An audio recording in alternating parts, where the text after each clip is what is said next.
Dinurog, pinasabog, winasak, kinain ng buhay, nilamon ng kailaliman ng dagat, hinila sa dilim ng mga bamungot, itinapon sa mundo ng mga espiritu. Ilan lang ito sa mga kapalaran mula sa DreamWorks Animation.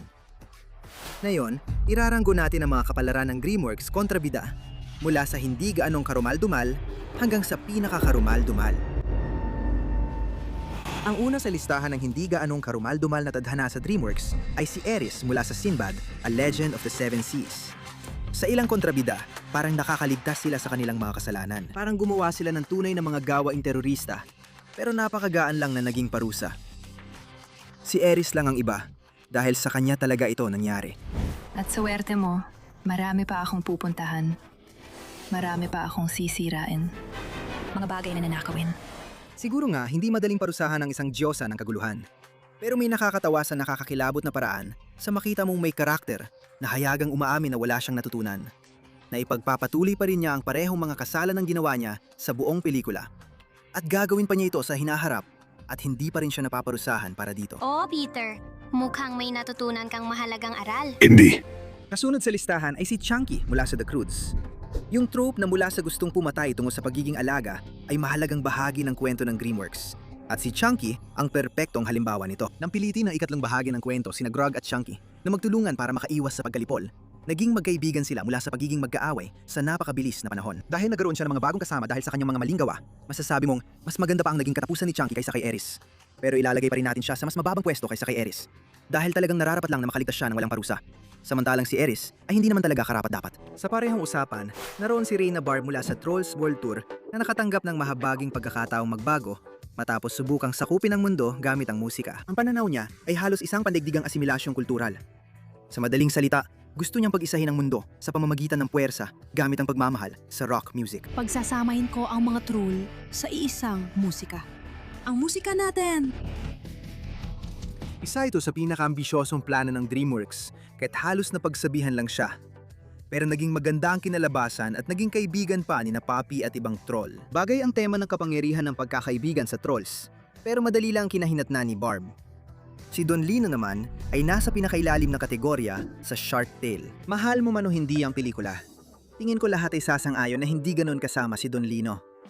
Oo, isa siyang kinatatakutang boss ng sindikato na kumakain ng mahihinang nilalang sa dagat. Gusto ko malaman ang lahat tungkol sa kanya. Gusto ko malaman kung saan siya nakatira. Gusto kong malaman kung saan siya natutulog. Kumibot lang ang hasang niya. Gusto kong malaman yun. Sino ang Shark Slayer? Sige, tingnan mo. Sinabi kong hindi naman siya ganoon kasama. Kung tutuusin, tunay naman niyang mahal ang kanyang pamilya. Hindi ko na alam kung paano ko pa sasabihin to sa'yo, Lenny. Kapag may nakita ka, patayin mo, kainin mo, tapos, salamat! Kahit minamaliit niya si Lenny dahil vegetarian, sa huli ng pelikula, humingi siya ng tawad sa anak at tinanggap ito. Ang pinakamasamang nangyari sa kanya ay nang mabugbog siya ng hindi direkta dahil sa car wash.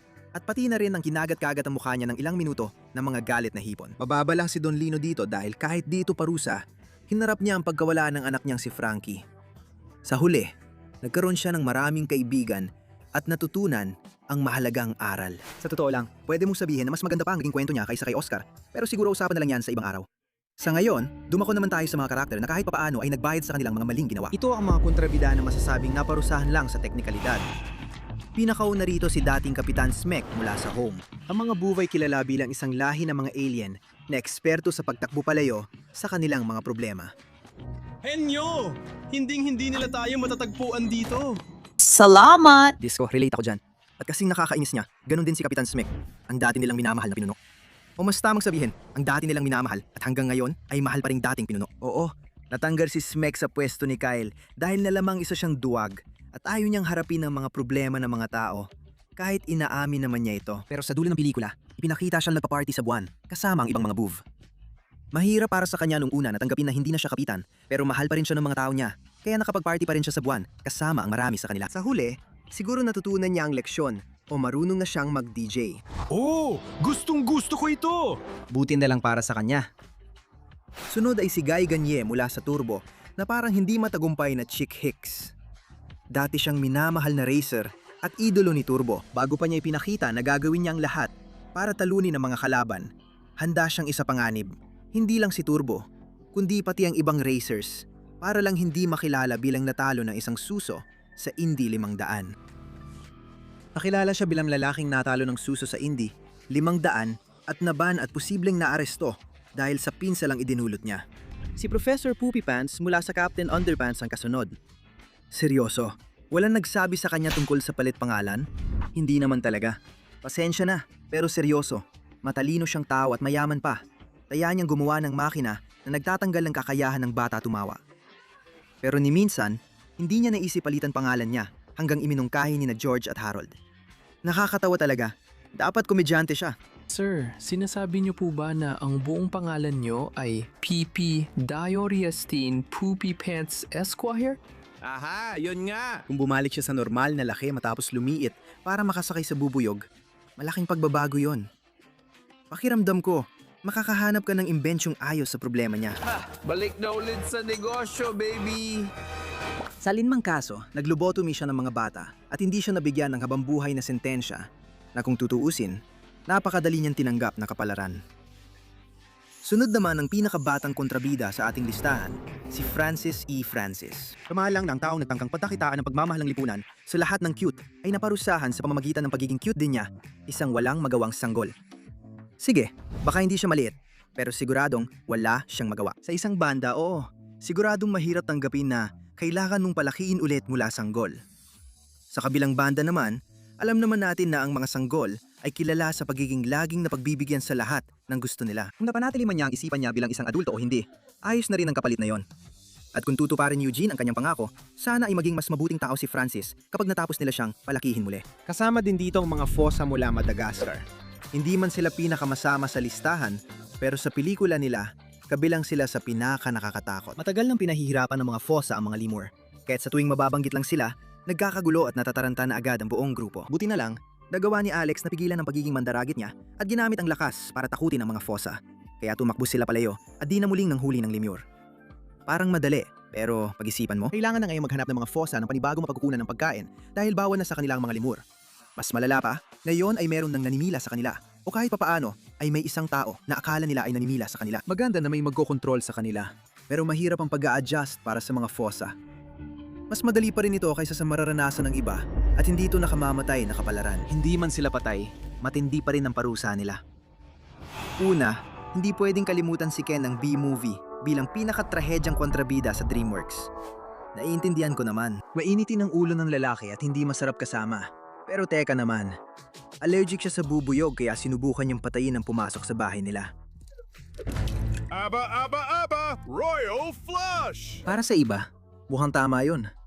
Para kay Vanessa, hindi na talaga pwede. May iba ka pa bang insekto sa buhay mo? Wala naman, pero may ibang bagay na gumugulo sa akin. Itong lalaki, hindi lang naagaw ng isang totoong bubuyog ang girlfriend niya. Kailangan pa niyang tanggapin na magka-law firm pa sila. Hindi ko alam na may ganung kawalang galang. At naranasan yun ng lalaking walang kasalanan. Hustisya para kay Ken. Yung bubuyog na yon, siya na ang nabubuhay sa buhay na gusto ko. Hayaan mo na, Kenny. Kailan matatapos ang bangungot na to? Lumalangoy papunta sa susunod na pwesto, si Chelsea Van der Vandersea, isang lokal na dalagitang sirena na siguradong hindi isang dito matandang kriminal sa digmaan na nagtatangkang maghiganti sa nanay ni Ruby. Para sa limo sa dagat, ang mahuli ng isang lalaking dekada na nanghuhuli ng mga tulad mo ay mas masakit pa sa kamatayan. Pero parang balewala lang ito kay Ruby. Nakayanan niya mabuhay matapos tamaan ng 3 kraken na laser gamit lang ang mga trident at mukhang wala siyang sugat. Bukod dito, enjoy pa siya sa atensyon ng livestream kasama si Kapitan Lighthouse. Hindi ako masama. Maganda lang ako. Hindi lang nila ako maintindihan. Pwede siyang mas malala pang sinapit. Pero sa totoo lang, parang tama lang ito. Ganito rin ang naging kapalaran ng dating popstar duo na sina Velvet at Veneer. Ang tusong duo mula sa Trolls Banded Together ay may baluktot na plano. Dahil wala silang talento sa musika, kinulong nila ang mga troll at sinipsip ang talento ng mga ito para gumanda ang kanilang performance. Karapat-dapat lang silang makulong dahil sa terorismo, kidnapping at torture. Tama lang, kulungan talaga ang bagay sa kanila. Pero sa totoo lang, saludo ako kay Veneer dahil nagkaroon siya ng lakas ng loob na aminin ang mga krimen niya sa publiko at tanggapin ang parusa niya. Sa wakas, may celebrity na marunong managot. Ang susunod ay medyo hindi malinaw na kinahinatnan ni Makunga. Parang si Alec Baldwin ang dating ni Makunga, pangunahing kontrabida sa Madagascar. Dalawa na gustong maging alpha ng grupo ni Zuba. Pag natalo na kita at ako na ang Alpha Lion, magkakaroon ka ng mas maraming oras para sa walang kwenta mong anak. Plano rin niyang ipapatay ang mag-ama para mapadali ang lahat. Ngunit nauwi ito sa bugbog mula kay Nana na tinawag ang nagpapakilalang alpha na ito kung ano talaga siya. Isang masamang pusa. Huli nakita si Makunga na hinila sa tae niya. At ayon sa DVD commentary ng Madagascar, dalawa dinala siya ni Nana pabalik sa New York sa isang kulungan. Kung ito man ay bilang alaga, donasyon sa zoo, o kung ano mang ikatlong bagay ay hulaan na lang natin. Pero kung tama man yung isang lalaki sa Reddit comment section na nagsabing baka kinain siya ni Nana, mas pipiliin kong manatili sa kung ano ang alam natin at ilalagay ko siya sa mababang pwesto bilang resulta. Ang kasunod naman ay si Victor, ang gold digger na mukhang luwad. Itong mapagmataas at parang putik na tao ay gustong pakasalan si Lady Tottington para makakuha ng parte sa kanyang malaking ari-arian. Anong meron? Para sa'yo, mahal ko. Dahil dito, tinang kanyang patayin si Wallace na gusto ni Tottington, kaya nagkaroon ng maraming pangyayari. Alisin mo ang mabuhok mong mga kamay sa magiging asawa ko. Ikaw na malaking siga. Naisprayan siya ng pansy spray sa mukha at nawalan ng malay dahil sa magiging misis niya. Dahil doon, nagbihis si Gromit at ginawang mukhang were-rabbit si Victor mismo na nagresulta sa nararapat na bugbog mula sa mga tagabayan. Hindi alam ang nangyari sa kanya pagkatapos. Pero sana natutunan niya ang aral ng paggalang sa babae at hindi pumatay. Si Rumpelstiltskin mula sa Shrek Forever After ang kasunod. Isa siya sa mga mastusong kalaban ni Shrek sa serye, gamit ang kanyang mahiwagang kontrata para makipagkasundo na halos ibinibigay sa kanya ang kahit anong gusto niya. Pinakatanyag, ang kasunduan na alisin ang isang araw sa buhay ni Shrek ay nagdulot ng butterfly effect na nauwi sa pag-agaw ni Rumpelstiltskin sa kaharian ng Faraway. Kahit muntik na magtagumpay si Rumpelstiltskin, nabasag ang kontrata dahil sa halik ng tunay na pag-ibig ni Shrek at Fiona. Sa huli, alam lang na nakakulong si Rumpel. Kasunod, isa pang hindi tiyak ang kapalaran. Si Miss Grunion mula sa Mr. Peabody at Sherman. Ang pagsubok niyang kunin si Sherman mula sa kustodya ng asong na kapag sasalita ay hindi nagdulot ng malaking parusa. Pero nakatanggap siya ng kakaibang karma. Nahigop siya ng time rift at napunta sa mga sundalong Trojan. Halika rito. Sundalo. Maaring may kalayaan pa siya. Pero isipin mo, lahat ng kilala ni Grunja ay dekada ng layo sa kanya. At wala siyang tiyak na paraan para muling makasama sila. Mabigat ang parusang ito at lalo pang titindi. Walang Easter Bunny o Tooth Fairy at hindi natin mailalagay si Titan mula sa Megamind sa mas mababang pwesto. Joke lang, kakilala ko na si Easter Bunny. Astig siya. Marami talagang matutunan si Titan sa kanya. Mga kriminal lang ang karaniwan kong naririnig. Hindi ka naman pasaway, di ba? Marahil ang pinaka-iconic na incel na kontrabida sa kasaysayan ng pelikula ay si Titan. Sa pinakamasamang paraan, tumugon siya sa pagtanggi sa kanya ni Roxanne sa pamamagitan ng paggamit ng kanyang mga kapangyarihan para maging isang supervillain imbes na maging bayani. Dapat ay kasama kita. Pinatunayan niyang isa siyang hindi matatag sa pag-iisip na parang batang lalaki. Sa huli, ay natalo si Titan ni Megamind na wala ang mga kapangyarihang labis niyang kinagigiliwan.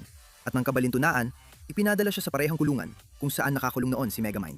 Kahit ilang dekada o habang buhay siya na nakakulong, masaya pa rin siyang sumasayaw ng astig. Gets mo ba? Ikaw na parang batang siraulo. Sumunod si Chantel Dudubois mula Madagascar, tatlo Europe's Most Wanted. Ang kapitan ng Animal Control mula Monaco, ang pinakamapanganib na exterminator sa bansa. Dahil bukod sa pagpatay ng hayop, mahilig din siyang mangolekta. Ano kaya ang kinukolekta niya? Hulaan mo. Sinungaling. Sa anumang kaso, ang kanyang sadistikong ugali ay pinatigil ng mga hayop. Matapos siyang barilin ni Mort ng tranquilizer dart, sinamantala ng ibang pagkakataon para ikulong siya sa isang kahon at ipadala siya at ang kanyang mga tauhan sa Madagascar. Malapit na siyang mapunta sa survival mode, pero may kasama siyang kakampi, kaya hindi siya nag-iisa kahit mahirap. Maliban na lang kung tatalikuran siya ng mga ito na hindi ko rin naman naisip. Mula sa isang mangangaso ng hayop, sunod naman ang isang totoong hayop, si Professor Marmalade. Siya ay isang dalawang mukhang guinea pig na ipinagmamalaki na tingin sa kanya bilang pinakamapagkawang-gawang nilalang sa buong mundo. Sa totoo lang, isa siyang tusong kontrabida na nagplano ng isa sa mga pinakamasalimuot na pagnanakaw sa kasaysayan, kung saan nagtipon siya ng milyong-milyong dolyar para ibigay sa iba't ibang kawanggawa. Ngunit, nilinlang at kinontrol niya ang napakaraming ibang guinea pig para nakawin ito pagdating pa lang. Sobrang siraulo talaga siya kaya hindi ako naawa sa kinahinatnan niya. Sa totoo lang, ito siguro ang isa sa mga pinakakasiyasiyang ending sa buong listahan. Ang kanyang mansyon, kasamang lahat ng mga ari-arian na ipinagmamalaki niya, ay sumabog mismo sa harap ng kanyang mga mata. At dahil sa katalinuhan ni Diane, napagbintangan siya sa pagnanakaw ng isang hiyas. At malamang pati na rin sa iba pang mga krimen. Kung isipin na ang malaking revelasyon niya bilang kontrabida ay nangyari habang pinaplano niyang pagbintangan ang mga masasamang tao sa sarili niyang mga krimen, talagang napaka-ironiko na siya mismo ang naaresto dahil sa krimen ng iba, hindi sa sarili niyang kasalanan. Hindi pa kasama rito ang pagkawala ng suporta ng publiko sa kanya. Hindi niya kakayanin ito.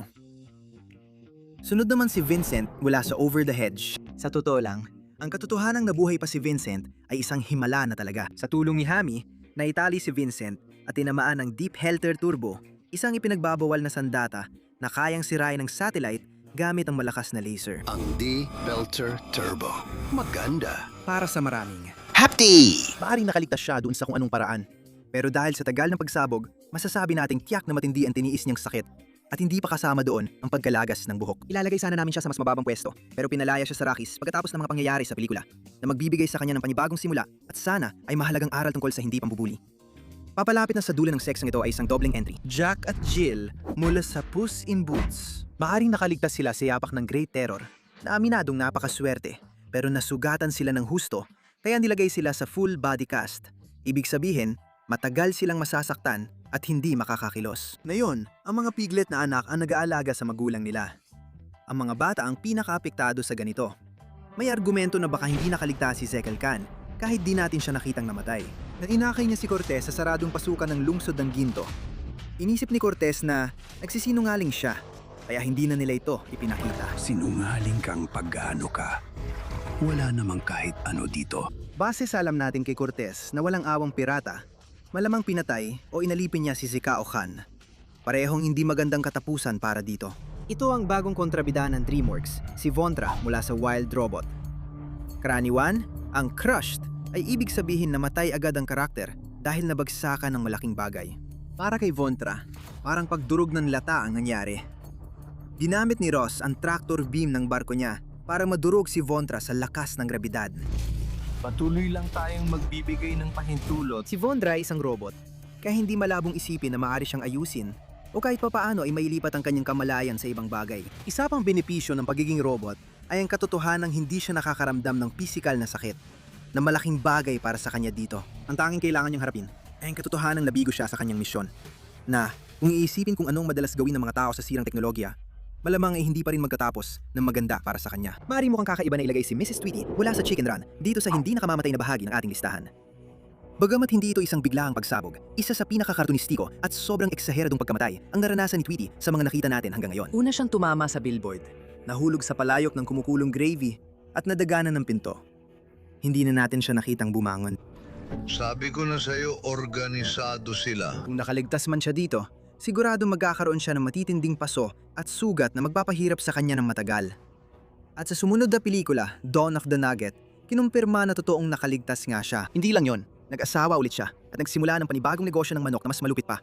Dahil posible pala yon na nagpapatunay na wala talaga siyang natutunan kahit anong leksyon mula sa unang pelikula. Dahil dito, naranasan niya ang mas exaggerated na peking pagkamatay, tinamaan ng laser ng robot na pato, at muli siyang nasa gitna ng malaking pagsabog sa pabrika. Kinumpirma ng direktor na siya ay muling nakaligtas. Ibig sabihin, 2 beses niyang hinarap ang halos ikamatay na mga sugat. Panghuli sa mga hindi nakamamatay na kapalaran ay si Toad mula sa Flushed Away. Nawalan tayo ng simpatya sa kanya dahil sa pagtatangka niyang lipulin ng lahat ng daga, kahit nakakaawa ang kanyang kwento.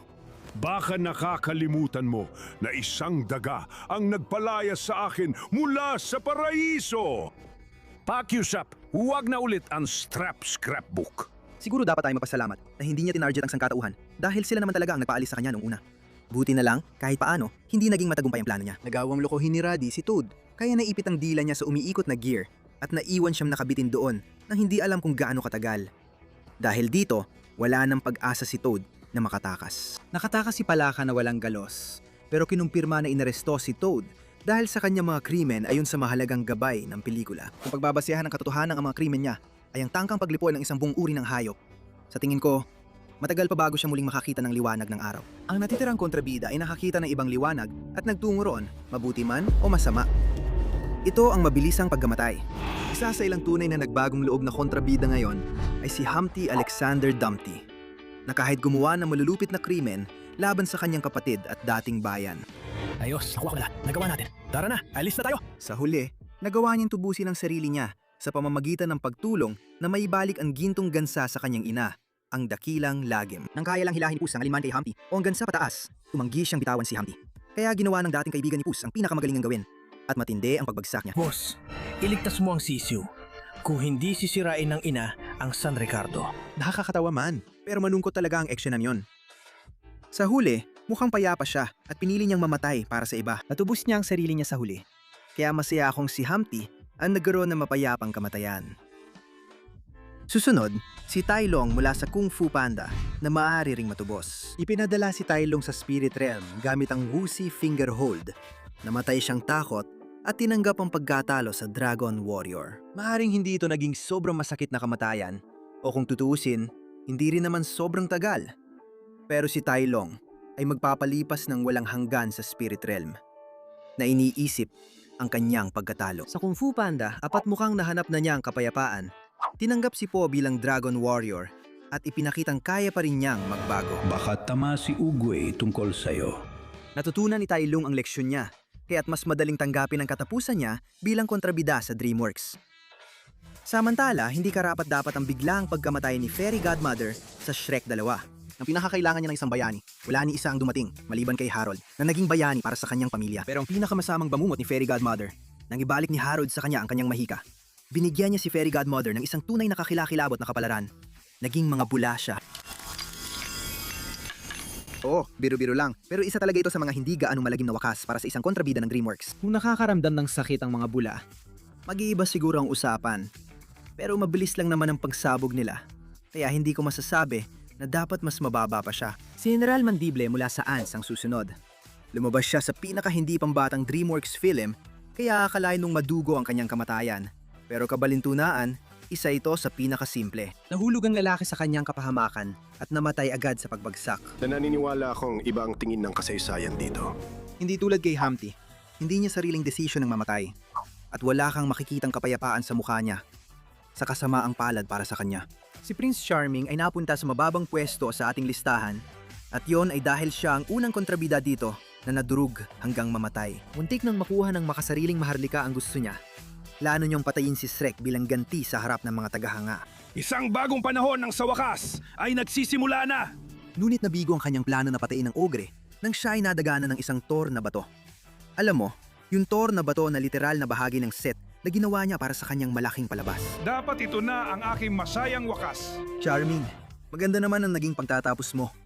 Namatay ka man, maganda pa rin ang itsura mo habang ginagawa yon, di ba? Kasama rin dito ang pinakamalamig na pagkamatay sa listahan. Si Dr. Zara mula sa Abominable. Ang paghulog o pagdurog hanggang mamatay ay parehong biglaan at mabigat na paraan ng pagkamatay. Narito ang tatlong paliwanag. Una, namatay si Zara dahil nadaganan siya ng malaking tambak na niebe. Pangalawa, may option B na namatay siya dahil mismo sa pagkakahulog. Alinman dito ay nangangahulugang ang huling sandali ng kanyang buhay ay puno ng matinding takot. Pinakamasama ang option C. Nabuhay siya matapos mahulog at matabunan dahil sa matibay ang snowmobile.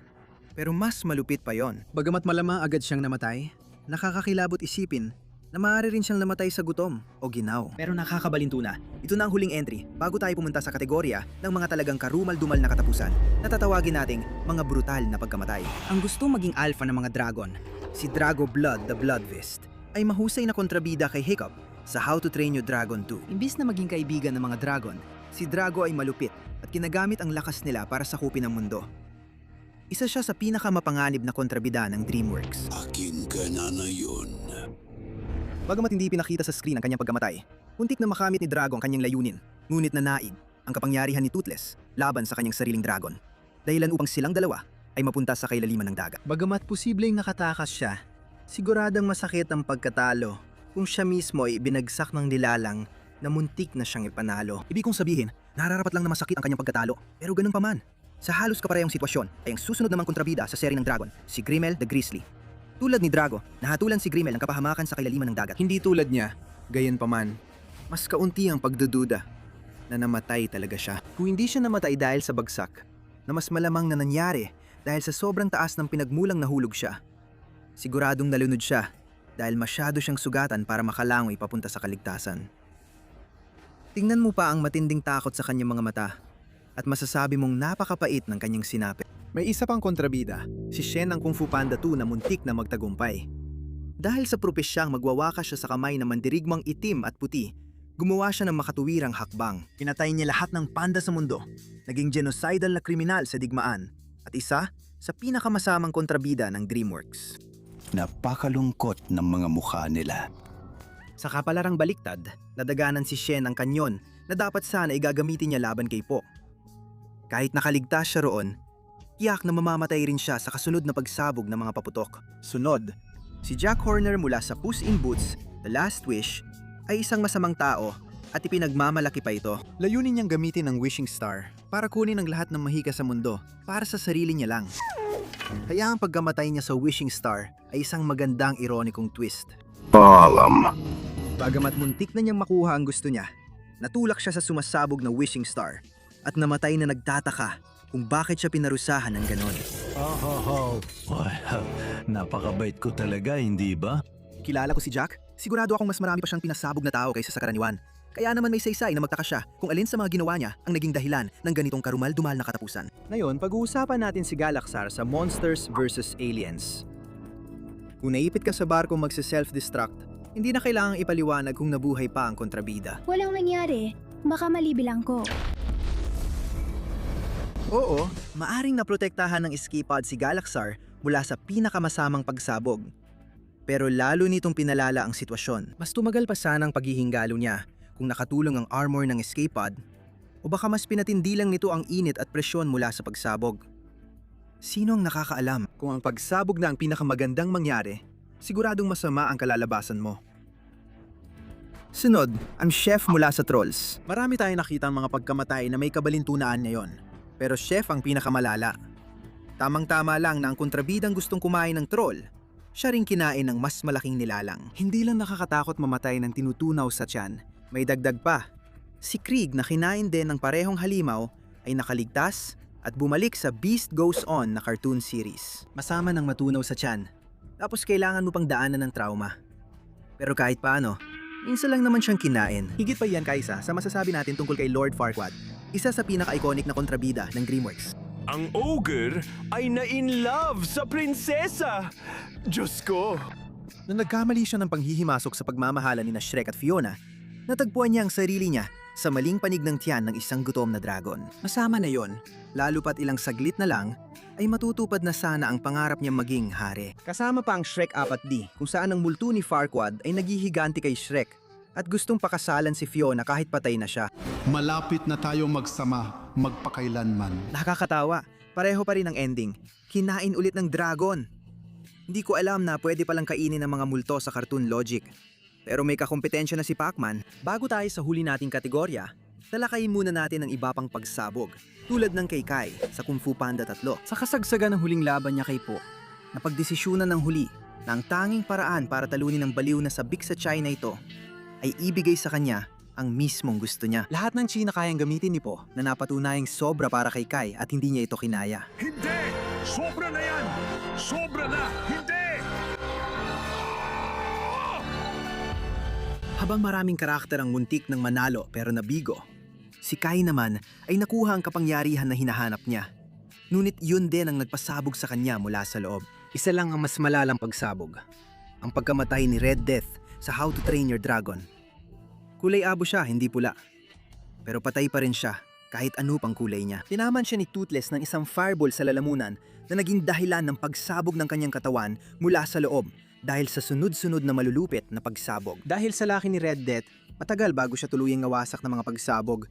Pero tingin ko hindi nabawasan ang sakit na naramdaman niya.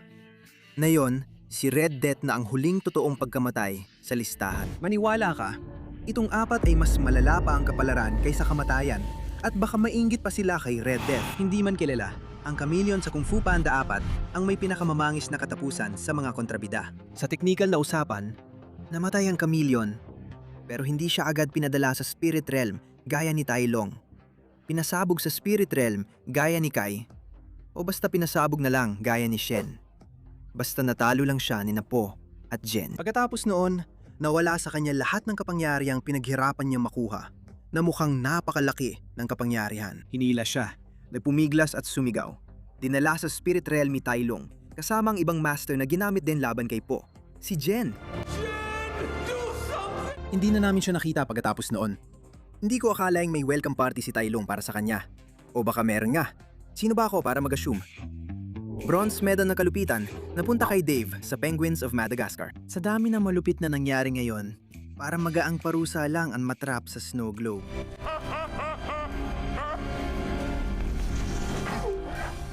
Kahit hindi natin pansinin kung gaano kalapit si Dave sa tagumpay, ang pagiging pinaliit at ikinulong sa snow globe ay ibig sabihin na mananatili siya sa masikip na espasyo habang buo pa ang snow globe at makakaramdam ng lindol tuwing yayanigin ito ng batang may-ari. Pwede sana namin ilagay siya sa mas mababa, pero baka rin mabitawan ng batang snow globe at makalaya ulit si Dave. Matinding uhaw para sa paghihiganti! Dahil maliit na siya ngayon, duda akong problema pa siya.